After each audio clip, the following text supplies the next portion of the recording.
гораздо легче пройти мой путь, потому что я проходила его совершенно вслепую и путем проб и ошибок, конечно, как и, наверное, все люди, до сих пор ошибаюсь и ищу, но на самом деле действительно очень важно, когда ты слушаешь других коллег из своей индустрии или тех, кто уже начал свой путь, если вы еще не начали. И поэтому мне всегда очень радостно поддержать такую инициативу. Ну и у нас была заявлена тема.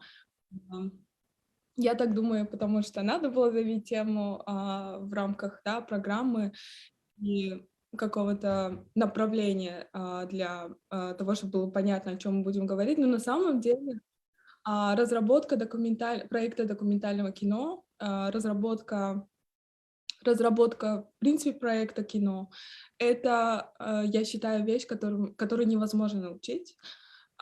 И я бы не хотела звучать как бы как-то вот невозможно научить, идите сами учитесь. Конечно, нет. Есть определенный, как бы есть определенное поле, в котором мы можем научиться интуитивно в первую очередь ходить, оперировать, действовать, чувствовать. И чему мы можем научить, да, там, я, другие люди, ваши знакомые, ваши близкие, весь мир, который нас окружает, книги, фильмы, это как сделать наше восприятие наиболее острым, как настроить наши щупальца так, чтобы наша интуиция была максимально готова к передаче нашего желания делать кино, наши задачи, которую мы видим в нашем фильме, который мы хотим сделать. Вот, я хотела бы говорить именно об этом, потому что действительно я считаю, что у каждого есть свой индивидуальный путь поиска. И в этом плане я очень рада, что я в своем, скажем, опять же, более раннем возрасте не попала в киношколу, потому что, мне кажется, это бы сделало меня зависимой от определенного видения, которое мне не принадлежит. Есть очень интересный суфийский мастер Хазрат Инайт Хан. Он написал целый трактат о том, что такое звук, о том, что такое магия звука, сила звука и как он работает.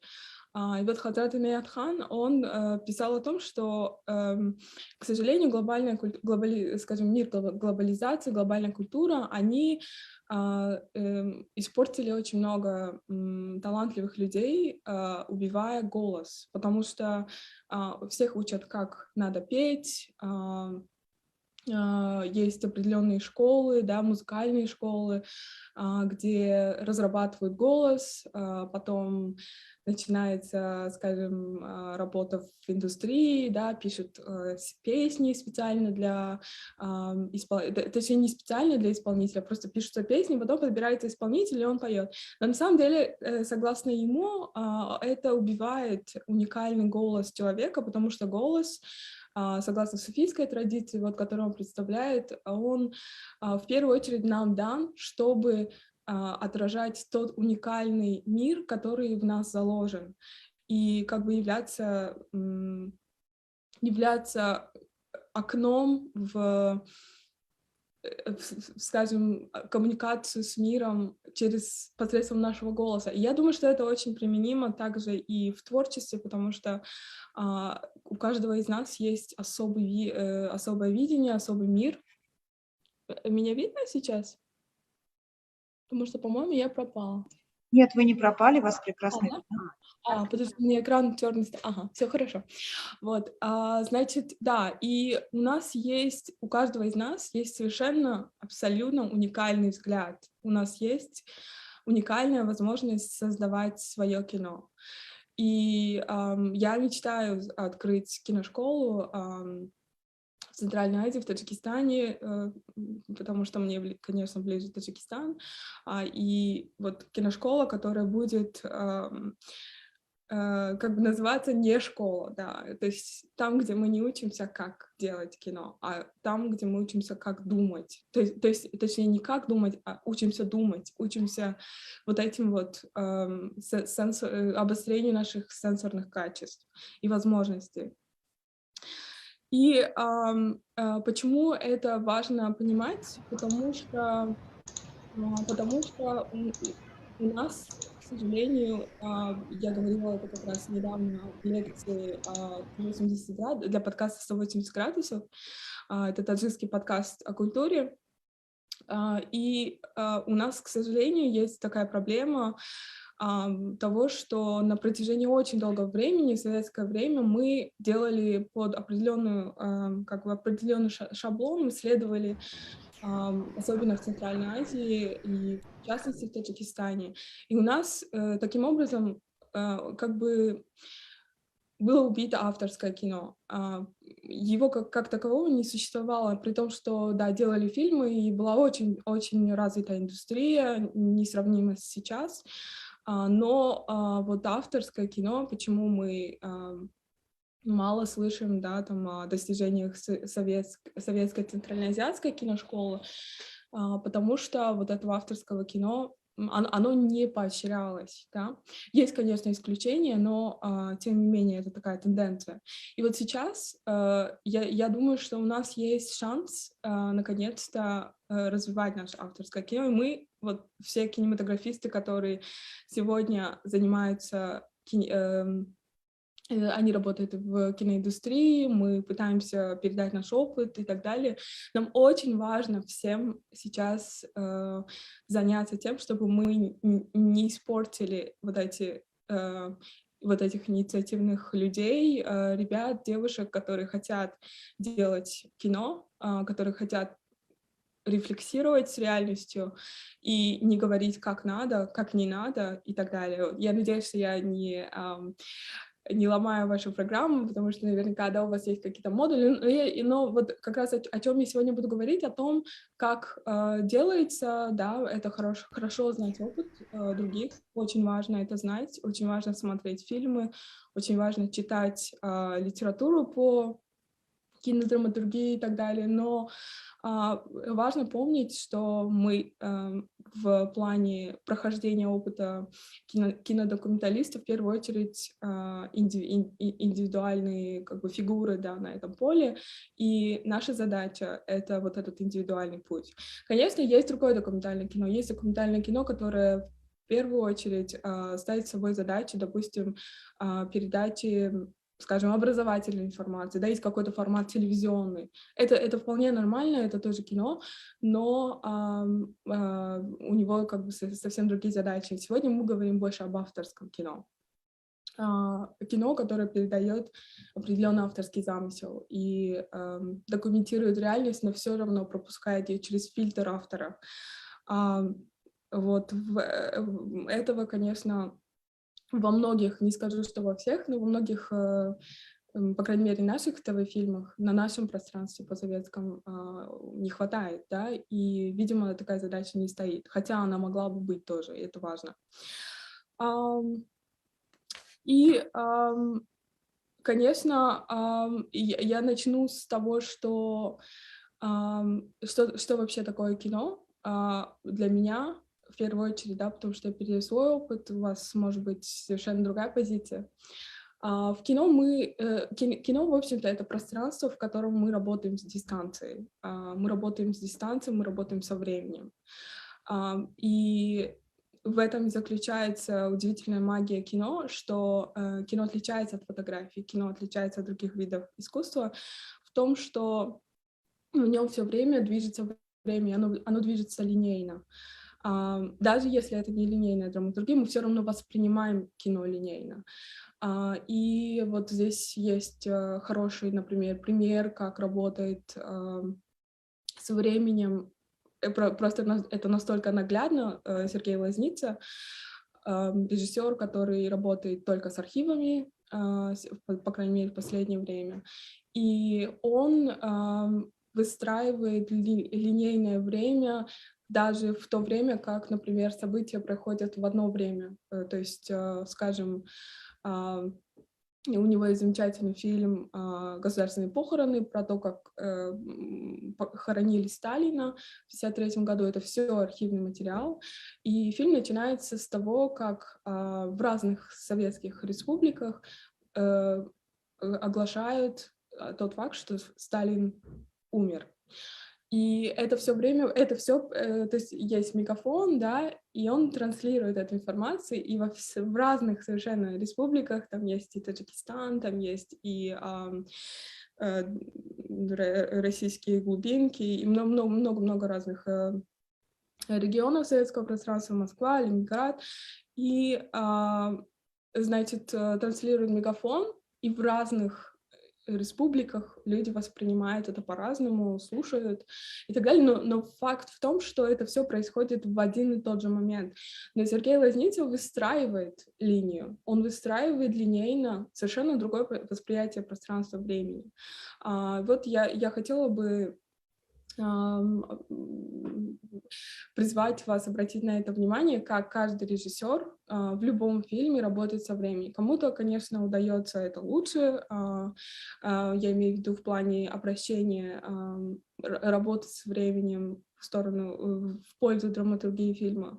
У кого-то это не очень хорошо удается, но удается это или нет, все равно режиссер работает всегда с линейным временем.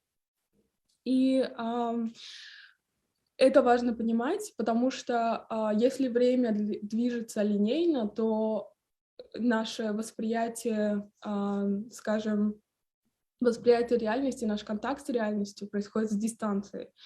То есть мы все время работаем с дистанцией.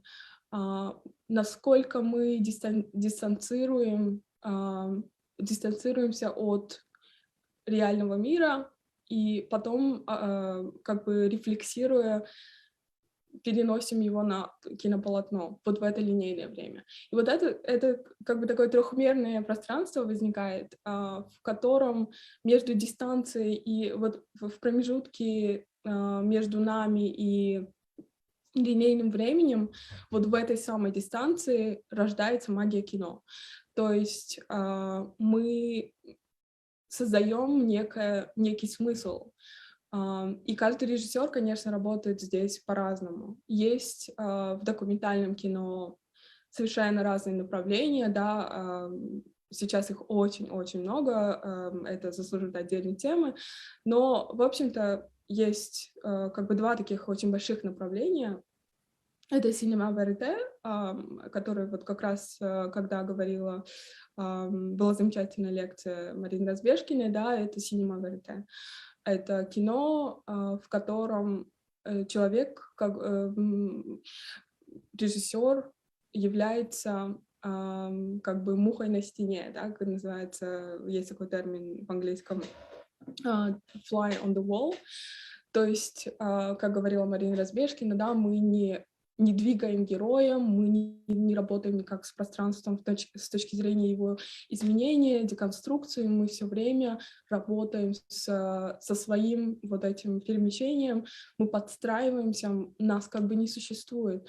И это довольно большое направление в документальном кино, оно правда отошло от своей изначальной задачи, когда режиссер из Квебека, канадский режиссер Жан Руш, начал задуматься о том, чтобы сделать инструментарий документалиста более доступным для изображения реальности, и он стал пользоваться очень легкой камерой, он стал пользоваться максимально простыми методами, чтобы вот показывать как бы это все более, скажем, простыми методами, то есть такое демократичное кино. Да, там Дзига Вертов, конечно, это делал еще гораздо раньше, но здесь как раз вот эта вот простота метода и так далее. У Дзиги Вертова была больше киноправда, то есть фиксируем просто все киноглазом, и все, мы киноглаз, мы ничего не трансформируем, опять же, мы не даем дополнительный смысл. Но мне кажется, что очень важно понимать, что это только один из больших таких жанров, но есть еще другие жанры, есть другие методы работы с пространством, с дистанцией. И мне более близко второе направление — это другое кино, которое в центр помещает художника, который превращается в призму рефлексии. Художник как креатор, да, как автор, который создает мир, пропуская его через себя. И да, это документальное кино. В нем работает очень много авторов, потрясающих авторов: Вернер Херцог, Йошуа Оппенхаймер и так далее. Очень много есть. Мухсин Махмальбав, да, более знаком нам в нашем регионе. То есть автор реагирует и коммуницирует с пространством. Либо он коммуницирует посредством создания некой метафоры и работает через метафоры, либо он интегрируется в процесс создания документального фильма и драматургии. Мы чувствуем, что там есть автор. Вот. Это кино мне более близко, но это не значит, что другой жанр менее эффективен. Есть потрясающие фильмы в направлении синема верите, и мы посмотрим, как работают в этом направлении некоторые режиссеры сегодня на примерах некоторых фильмов и сцен. Но мне кажется, что очень важно быть гибким, и вот тут как раз я перейду к изначальной точке, фундаментальной точке подготовки вашего проекта, да. Это что вы хотите, зачем вы делаете ваше кино, зачем вы хотите сделать свой фильм, о чем ваш фильм, в чем ваша боль, что вы хотите передать. И вот здесь понимание вот этих двух направлений очень важно. Почему? Потому что методы работы с пространством, с реальностью, с дистанцией будут совершенно разные. То есть метод работы с реальностью, да, и, соответственно, в зависимости от ваших методов вы выбираете как бы свои щупальца, вы выбираете дистанцию. Вот эту дистанцию начинаете конструировать. И у каждого направления будет свой метод, да. Если в синема верите вы понимаете заранее, что ваш метод не взаимодействует с реальностью напрямую, только документировать, выбирать какие-то ракурсы, наблюдать за героем, проживать с ним его время, да, его реальность, то в другом кино вы будете искать совершенно другое пространство, будете искать метафоры, будете совершенно иначе работать с материалом. И, соответственно, поэтому я говорю о том, что очень сложно этому научить, и я считаю, что это невозможно, но просто вот какой инструментарий есть здесь, вот это важно знать, поэтому очень важно смотреть разные фильмы, смотреть, как вообще делают разные режиссеры, и выработать свой метод, который вам ближе. Мы посмотрим, да, разные примеры здесь. Вот, значит, и первая фундаментальная точка — это зачем вы делаете ваше кино, о чем оно будет. Очень важно определить это, с чего вы начинаете. Например, если, скажем, вы получили какой-то грант или у вас есть изначально... То есть, например, бывает, когда вы получаете грант, есть какое-то направление, скажем, снять фильм на тему феминизма, да. И здесь вы будете идти от обратного, то есть выбирать какие-то темы, которые вам близки, наблюдать, искать материал и так далее. Есть, например, случаи, когда вы просто очень переживаете за какого-то человека, или вас очень сильно затронула какая-то проблема, и вы начинаете думать о том, как рефлексировать, как сделать из этого документальный фильм. Вы видите в этом историю. скажем, женщина, которая пережила домашнее насилие, она пытается с этим бороться, она не может, она в этом психологическом замке, и она не может выбраться из этого. И вам важно это рассказать. Почему вам это важно рассказать? Вот я думаю, что очень многие документалисты у нас... вот я часто смотрю скажем, документальное кино, которое выходит из Таджикистана или там постсоветского пространства. И я думаю, что иногда не видно, а, в- зачем сделан этот фильм. То есть понятно, что есть проблема, она заявлена, но не ощущается понимание того, что автор действительно понял, почему он хотел этот фильм сделать. Это очень важно понимать, потому что если вы не понимаете, почему вы хотите сделать этот фильм, то есть вот эти вот глубинные причины, не просто зачем, да, важно рассказать вот эти, а почему именно вы, почему именно сейчас, почему ам, именно фильм вы хотите сделать на эту тему, ту или иную тему, неважно какую. И почему это проблема? Потому что если вы не знаете, то вы ограничиваете себя в, скажем, таком очень конвенциональном нарративе, который будет понятен для всех, с довольно-таки прямым смыслом, и это работает обратно против вашего фильма, да, потому что нам важно создавать вот эту дистанцию.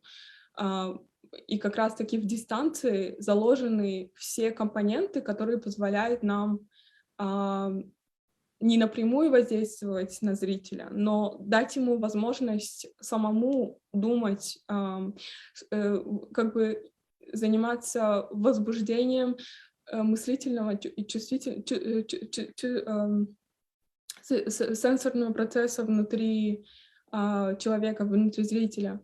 Это очень важно, и кино, которое может работать с такими непрямыми методами, оно самое сильное, оно остается надолго, и оно работает очень глубоко, потому что оно как бы психотерапевтическое. И вот как раз с первым шагом в подготовке проекта документального фильма я бы сказала, что важно задаться этим вопросом и стать для себя психотерапевтом. Скажем, давайте разберем, да, темы, которые волнуют Центральную Азию. В Таджикистане это, я заметила, часто очень наши авторы рефлексируют, да, журналисты, художники, да, режиссеры рефлексируют на тему перестройки города. Это снос зданий, это построение новых зданий. В основном это тема того, что там старый город был лучше, новый город хуже. И, скажем, в Казахстане тема уята, да, очень часто говорят на эту тему, там в Кыргызстане с этим, в Узбекистане хлопок и так далее. Вот почему нас волнует эта тема? Я вижу часто, что в материалах, которые есть у нас, скажем, на тему сноса домов, прослеживается вот этим баннером тема, скажем, даже не тема, манифест, что старый город был лучше, красивее, новый город ужасный. И вот сносят, и все. Но давайте задумаемся, почему именно вас волнует эта тема, почему автора волнует эта тема. Очень хорошо себя спросить, что именно, почему именно вы хотите это рассказать, что именно вас трогает в этой теме. И снос домов хорошо, если вам это не нравится, но это нравится кому-то другому, да.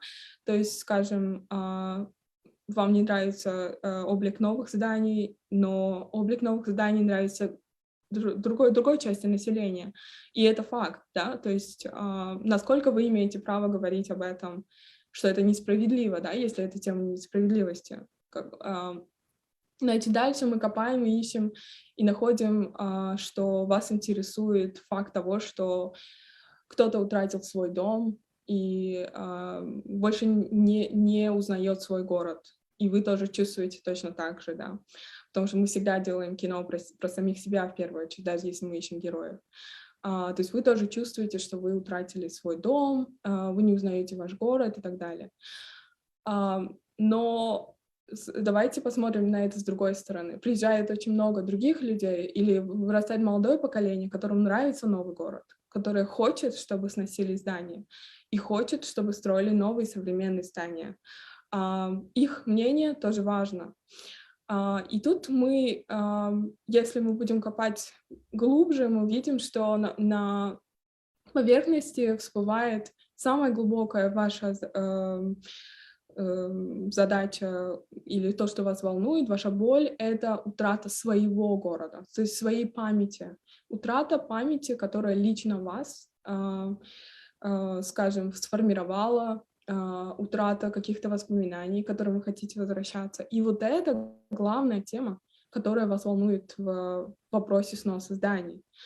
Я просто это говорю как пример, то есть может быть очень много примеров, но очень важно найти вот эту глубокую, как бы, коренную проблему, потому что всегда коренная проблема — это проблема универсальная, да, если мы посмотрим, как вот эти вот предыдущие темы, которые кажутся многим причиной того, что они хотят сделать фильм, эти темы не универсальны, потому что всегда есть другая сторона, которая думает иначе, и мы не имеем права говорить, что что-то справедливо, а что-то нет.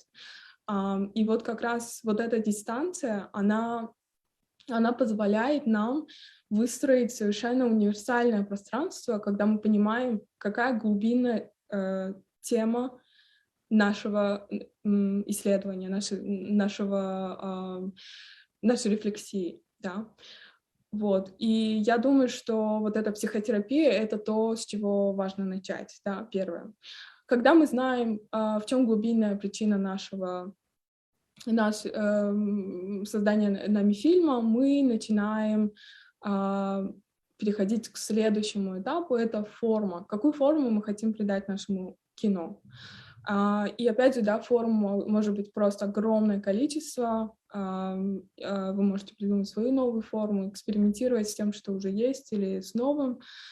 И здесь очень важно себя не ограничивать и не помнить, как надо, искать наиболее точный метод отражения именно вашей истории. Потому что, в общем, все, что мы делаем при создании документального кино, особенно на стадии, да, разработки проекта, project development, мы занимаемся инженерией. Мы являемся инженерами, которые пытаются найти шурупы, инструменты, материал, может быть, материал надо какой-то сделать, какой-то материал нужно изобрести, что-то надо найти, что-то можно заимствовать, но мы всегда работаем с материалом. И так же, как и мы, когда мы конструируем дом, мы в первую очередь учитываем ландшафт и разные аспекты нашего, скажем, потребности нашего проекта. То же самое и в кино. Нам очень важно учитывать, насколько форма, которую вы которую вы пытаетесь создать, отражает и работает на вашу историю, на вот этот глубокий уровень темы вашего высказывания, да. То есть создание, скажем, фильма о утрате своей памяти, о том, как вы лично это переживаете, как ваша вот эта вот инженерная конструкция будет работать на передачу этой темы так, чтобы она была понятна другим, так, чтобы она работала на всех уровнях. И здесь, конечно, инструменты — это все, что является вот этим набором, вашим суповым набором для приготовления блюда.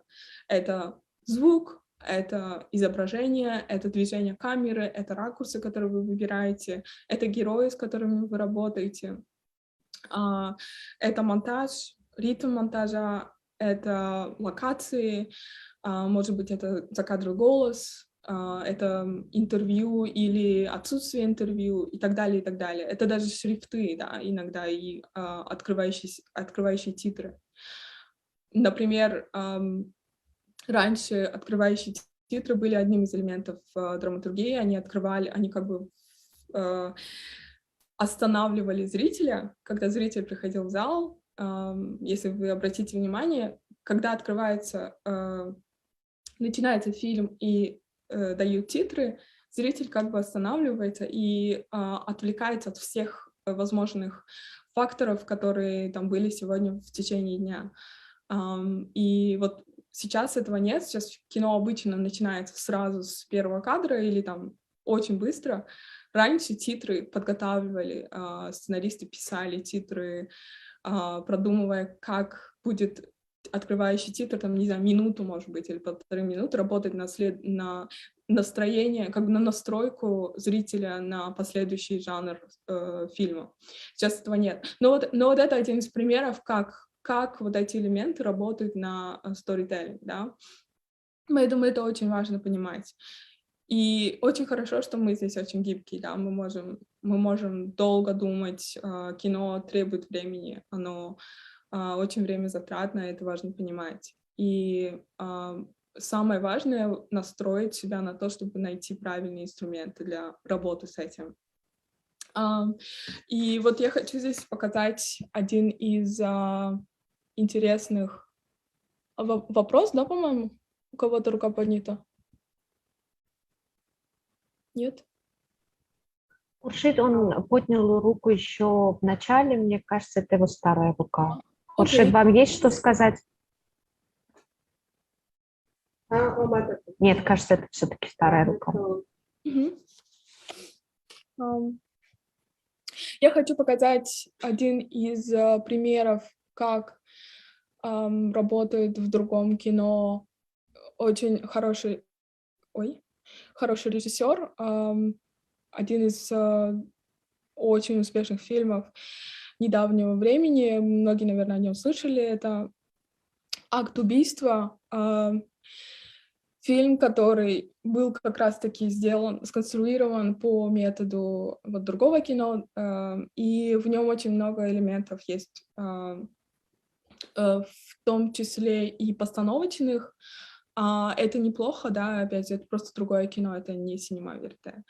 Вот. И здесь очень интересно, как автор работает с метафорой. Я позже расскажу, как он начал свой проект и почему он пришел именно к такой форме. Давайте посмотрим сцену. Коротко скажу, это фильм о гангстерах, таких так называемых free man people, люди, которые были свободны в Индонезии в 60-х годах во время антикоммунистических погромов в Индонезии.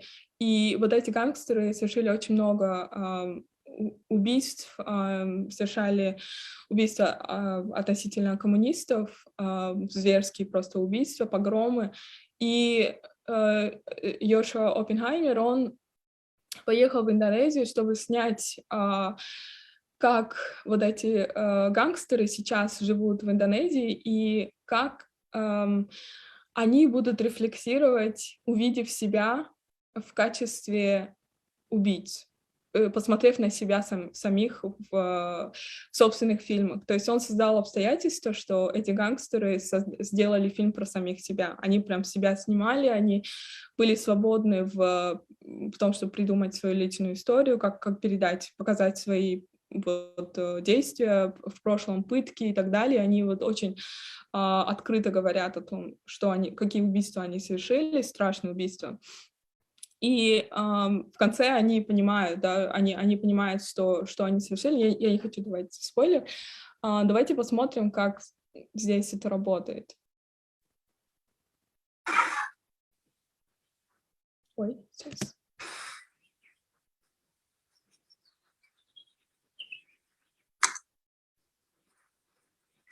Ни в одном фильме нет того, что есть у нас. Юмор — это тоже нужно. А романтика? Будет тебе и романтика. К черту зонтик! Эрман в ловушке. Он должен кричать: «Оставьте меня! Не надо! Не надо!» А мы трое будем кричать: «Ты коммунистическая тварь! Нападайте на нее. Поехали. Я тебя изнасилую. Я тебя убью. Я тебя убью. Ты беременна. Родишь еще одного коммуниста.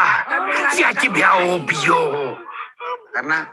Но если постоянно держать зрителей в напряжении и не давать им посмеяться, кино никому не понравится. В субботу вечером я иду в кино. Нет, танцевать я не буду. Ни за что. Я смотрел кино вместе с подругой, но все билеты распродали, и я купил их у гангстеров. Какая красота!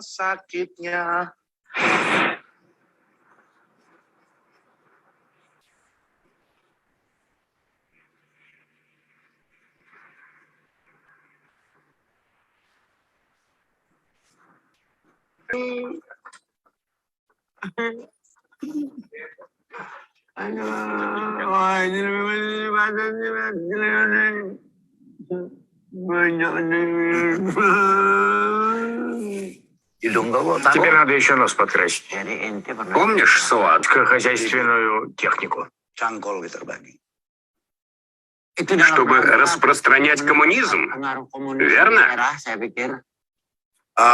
Конечно.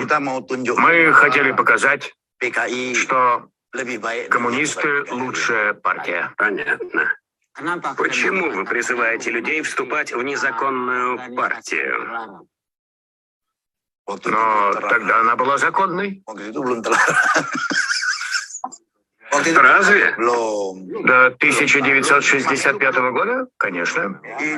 Легко выставить коммунистов в плохом свете после того, как вы их уничтожили. Коммунисты были не такими жестокими, как мы. Мы были самыми жестокими. Были очень жестокими. Жестокость радикально отличается от садизма. Вовсе нет. Это синонимы. Нет. Садизм – это совсем другое. Нет. Ты играешь словами. Ничего подобного. Ты играешь словами. Головой ударилась.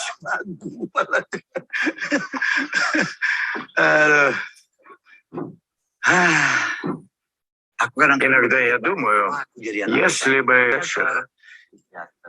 психиатры, скорее всего, для нормальных. Они эксперты по нервам.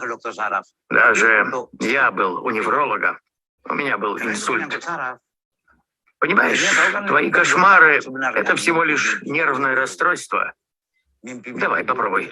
Просто сходи к психоаналитику, поговори с ним. Вы просто поговорите, а потом он пропишет тебе витамины от нервов.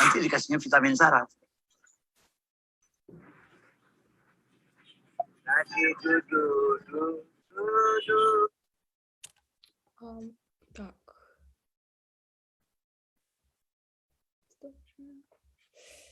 Вот это фильм «Акт убийства» Йошуа Оппенгеймер. Я пришлю еще ссылку. Я подготовила презентацию, где есть список фильмов, которые я рекомендую посмотреть.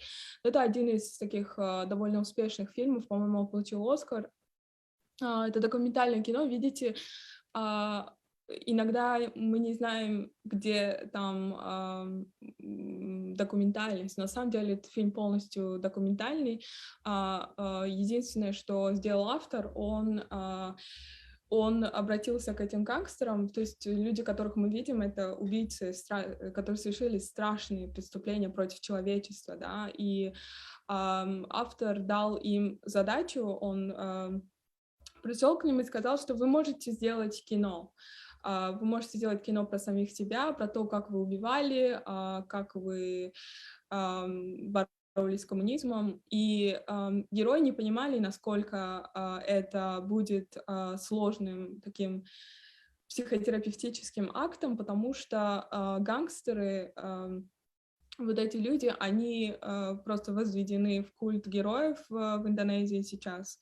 И, конечно, да, автор показывает, как их приветствуют на телеканалах, как они могут совершенно в бесправное положение ставить других людей, но он подошел к ним просто как к людям, он увидел в них обычных людей, которые в связи с какими-то обстоятельствами стали вот такими людьми и стали преступниками. И вот эти герои, каждый из них придумал себе свою историю фильма, написал свой сценарий, и автор снимает, как они делают свое кино.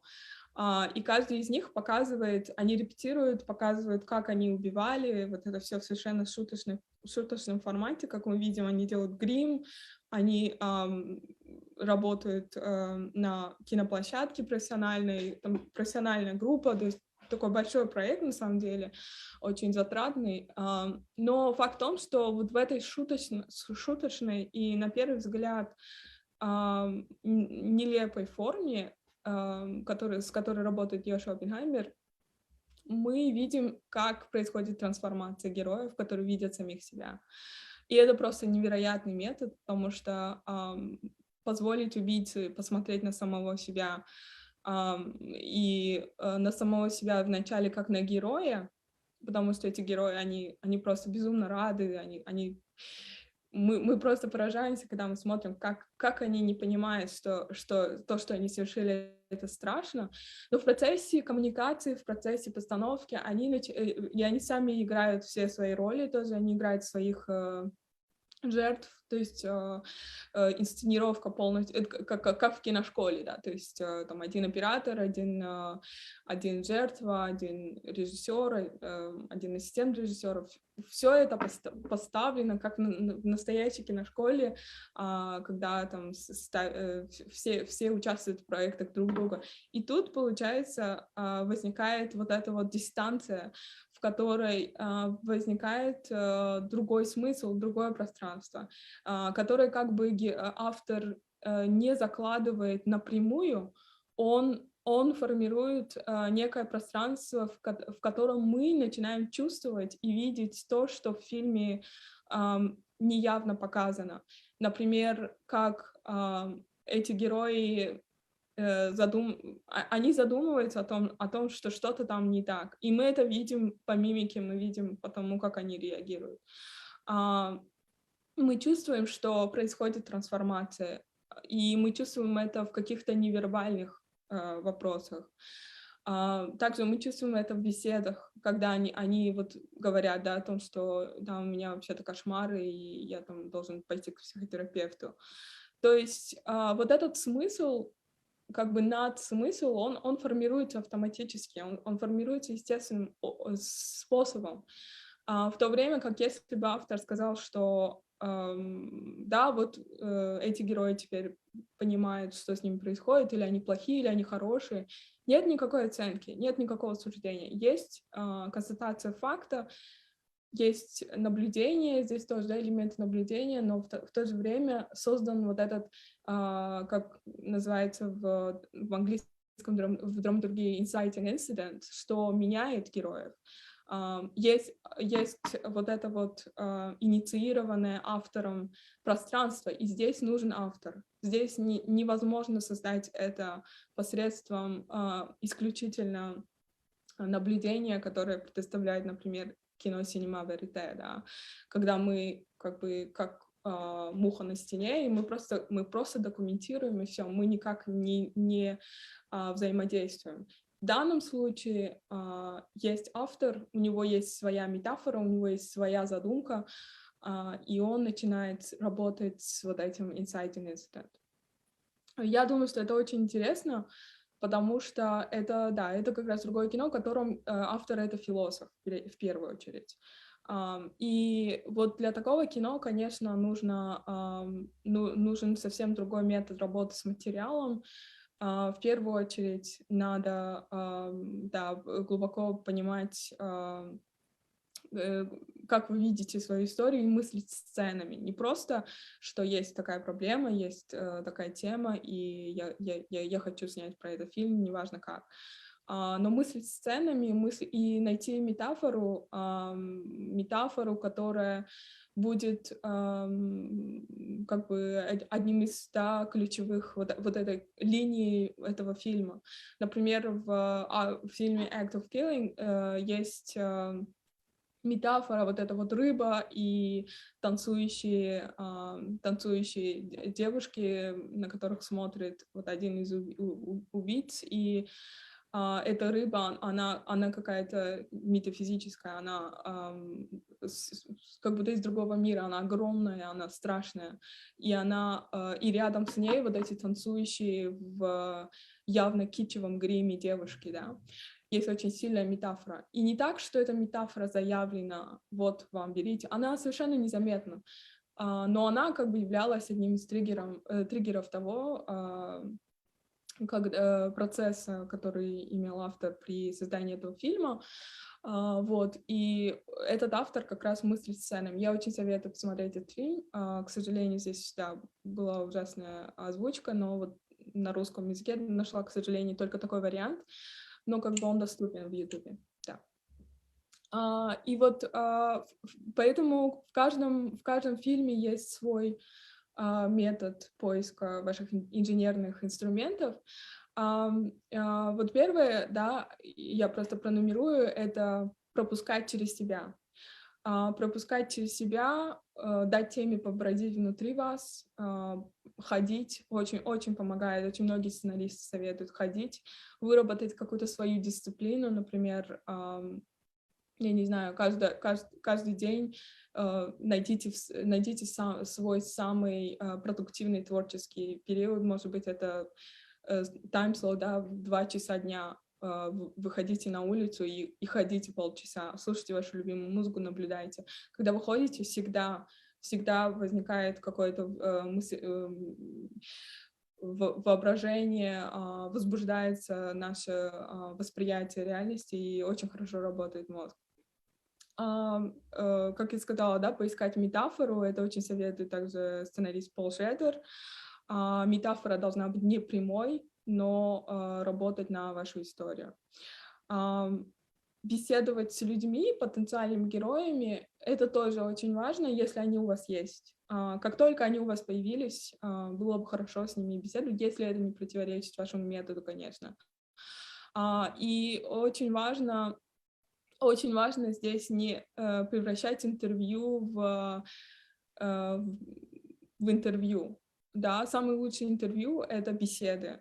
И вы можете пойти и попросить вашего потенциального героя или человека, который знает информацию, попросить, можно ли вас снять на камеру. Обязательно нужно спрашивать разрешение. Попросить, если они против, может быть, если вам это не нужно, записать на диктофон, записывать, чтобы это было сохранено, и у вас был материал. Потом обязательно надо избегать такого вопроса, как «расскажите о себе», потому что человек ничего не расскажет, и это убьет ваше интервью. Лучше всего начать беседу, просто беседу с человеком, который чувствует, что у вас есть любопытство и интерес к теме. Потому что когда мы идем на интервью и начинаем спрашивать, там, здравствуйте, скажите, кто вы, как вас зовут, да, там, первый вопрос, кто вы, как вас зовут, какая у вас профессия, это просто убийца ваше интервью. И почему я это знаю, потому что очень часто работаю с журналистами, к сожалению, встречаю этот вопрос, да, и это просто убивает желание работать с журналистом, потому что ты думаешь, ну, хорошо, раз человек пришел спрашивать тебя, кто ты, зачем тогда то есть человек как бы не потратил время, чтобы чтобы изучить твой персонаж, твою тему. Человек не понимает, что он хочет сделать. И очень важно в этом плане готовиться, или даже если вы идете куда-то, я не знаю, вы знакомитесь с человеком в пабе, вы делаете фильм про пабы, вы изучаете там, кто туда приходит, кто оттуда уходит. Просто важно создать эту непринужденную дружескую обстановку, в которой можно общаться. Рассказывать свою историю другим. Очень многие режиссеры, сценаристы, продюсеры, я тоже на своей практике нахожу это очень полезным, это рассказывать историю другим. Вот этот вот неформальный питчинг, да, питчинг, то есть апробация своей истории, рассказ своей истории, защита своей истории, это очень-очень-очень помогает самому посмотреть на свою историю, увидеть свою историю. Даже если у вас есть просто идея и пока нет видения того, как вы это будете делать, какой метод, какую форму вы хотите придать этой истории, если у вас есть даже минимум информации, очень важно беседовать с людьми, рассказывать про свою историю. Прям просите своих друзей, знакомых, не буду задавать миллион вопросов, может быть, кто-то вообще никак не отреагирует. Постарайтесь сделать это кратко и вызвать интерес у человека, чтобы он спросил, а что там дальше, а как ты думаешь, и так далее. Интересно слушать мнение разных людей, не обязательно людей из индустрии. Расскажите своей маме, расскажите друзьям, расскажите, я не знаю, потому что, мне кажется, часто, когда ты говоришь, когда ты рассказываешь свою идею там режиссеру, еще кому-то, это влечет такой риск того, что будет реакция, может быть, ты сделаешь это так, может быть, это сделаешь так. Очень мало кто из индустрии имеет вот этот талант, называется script supervising, да, не вмешательство в ваш метод, в ваше поле, в ваш инструментарий, и не навязывание своего метода. Это делают реально профессиональные скрипт-супервайзеры, они знают, как дать совет так, чтобы как бы не навязать свое мнение.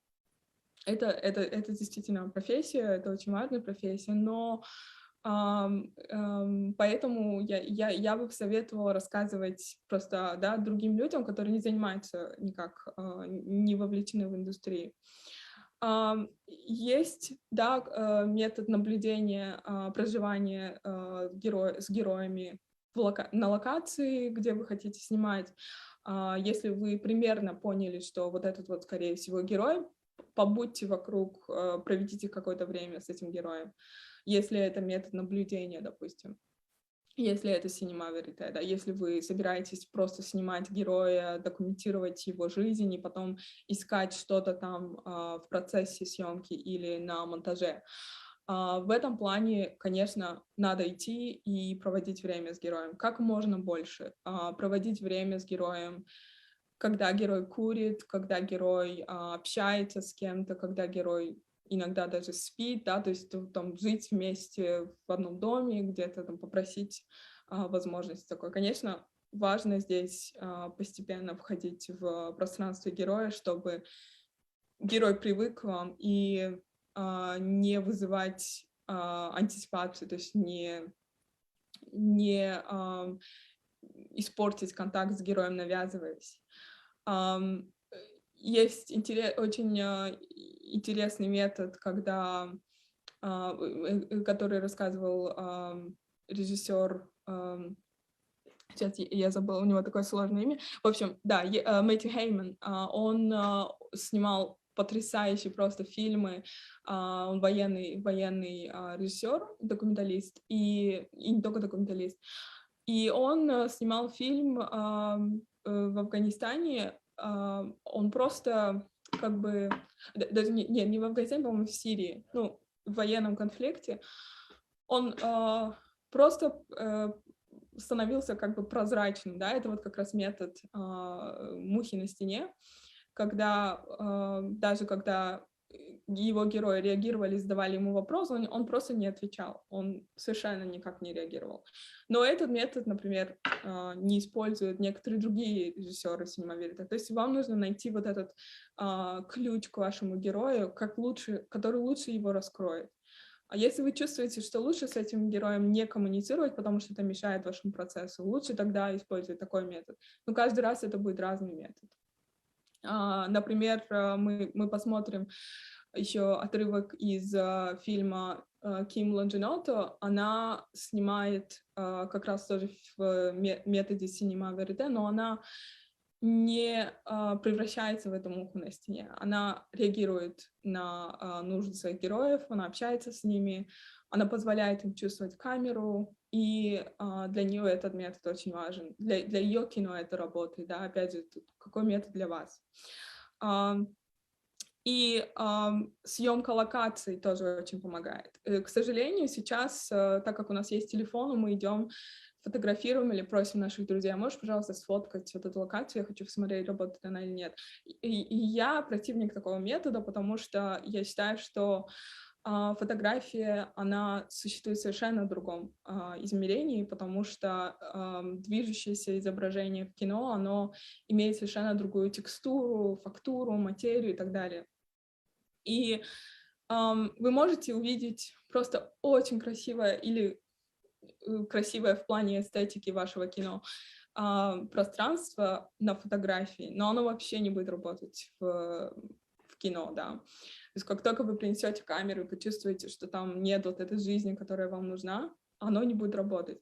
То есть лучше всего идти и снимать локацию, скорее всего, той линзой, той камерой, которая у вас будет в фильме, потому что всегда каждый инструментарий отображает совершенно иначе. Я тоже противник телефонов, снимать на телефон, потому что, мне кажется, телефон убивает всю фактуру, глубину изображения, текстуры, формирует вообще плохой вкус. Но если, конечно, это не обозначено вашим задачей вашего фильма, возможно, там это вообще не важно, и как бы телефон подходит, или это будет какой-то частью, элементом. Но вообще, мне кажется, что лучше снимать на тот девайс, с которым вы будете работать, чтобы уже точно знать, что вот эта локация классная, там можно сделать это, то, и локации всегда вдохновляют, очень сильно вдохновляют. Слушайте, ну уже начинают поступать к нам вопросы интересные, и уже у нас здесь следующий наш спикер Марина Разбежкина. Мне кажется, даже у вас сейчас мог бы возникнуть интересный диалог, потому что, как ни крути, все режиссеры рассказывают об одном и том же, но вот насколько по-разному все это делают. Вы говорите вроде бы схожие вещи, но потрясающе. То есть мы словно каждый раз новую книгу читаем. Мне так кажется. Вот вопрос из чата от Гульноры, как раз из Таджикистана. Как передать невизуальные моменты в фильме, например, токсичные запахи? Как передать токсичные запахи? Это зависит от фильма, то есть от задачи фильма, от того, какой фильм. Я точно не смогу сказать, как сделать, как это передать, потому что у каждого может быть свой метод. Можете наблюдать и показать это через реакцию людей, героев. Это можно сделать, опять же, посредством какой-то метафоры, которая будет работать, да, если это что-то токсичное, но очень важно связать это с фильмом, да, не просто там какой-то объект. Это может быть цвета, это может быть звуки. Совершенно разное психологическое состояние можно создать в передаче токсичных запахов. Ищите, как это работает на вашу личную историю, то есть на вашу конкретную историю. Опять же, вслед метафора, как их находить и как передать? Я очень советую посмотреть выступление Пола Шредера. Это гениальный просто сценарист, и он как раз очень, очень полезные вещи говорит, у него просто там многочасовые выступления по поводу метафоры. Метафора — это часть жизни, которая отражает какой-то подстрочный смысл. Да, не напрямую. Есть, конечно, разные метафоры, но важно найти метафору, которая будет работать на вот этот вот подсознательный смысл не прямо. И очень важно связать эту метафору в жизнь, органично ее ввести. Например, скажем, токсичный запах, опять же, да, вот как сейчас сказали, если это мусорная свалка, там очень много токсичных запахов, но в принципе понятно все, и метафора, наверное, здесь не нужна. Если это токсичный запах где-то дома и просто ужасные обстоятельства и пахнет сильно туалет, можно токсичность вызвать скажем, в каком-то объекте, который дома лежит у героя, и это просто ужасно испорченная детская игрушка, да, которая там испорчена, у нее подтеки, какие-то, может быть, подтеки на стене.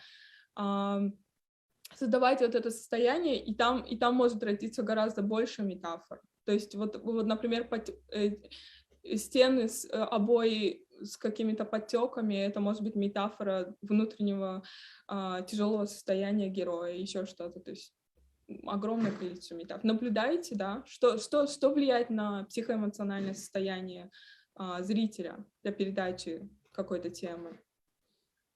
Спасибо большое. Слушайте, у нас поступает большое количество вопросов, но мы несколько выбились из тайминга. У нас запланированы еще встречи с Анисой, и я бы предложила сейчас такое решение нам. Давайте я все вопросы, которые есть в чате, и все вопросы, которые есть в Фейсбуке, перешлю вам, Аниса, и, может быть, мы запланируем дополнительное время в нашу следующую встречу, чтобы успеть на все ответить, и чтобы у вас был какой-то контакт с вашими слушателями, с вашей аудиторией сегодняшней. Что скажете? Ребята, кто за? Нажмите на значок поднятой руки или на «Окей». Или плюсик поставьте. Ну вот, согласны. Я вижу, да, пошли значки вот такие, супер. Потому что, ну, каждый наш гость – это такая уникальная персона, и хочется разговаривать, не знаю, много-много часов, общаться. Но, увы, на все есть у нас какие-то ограничения. Аниса, если вы согласны, давайте возьмем какой-то последний вопрос и на сегодня попрощаемся, но абсолютно ненадолго, да? Да. Давайте дадим кому-то задать вопрос голосом. Давай. Вот Дарын поднял руку. Давайте, Дарын, может быть, вы как раз свой вопрос зададите.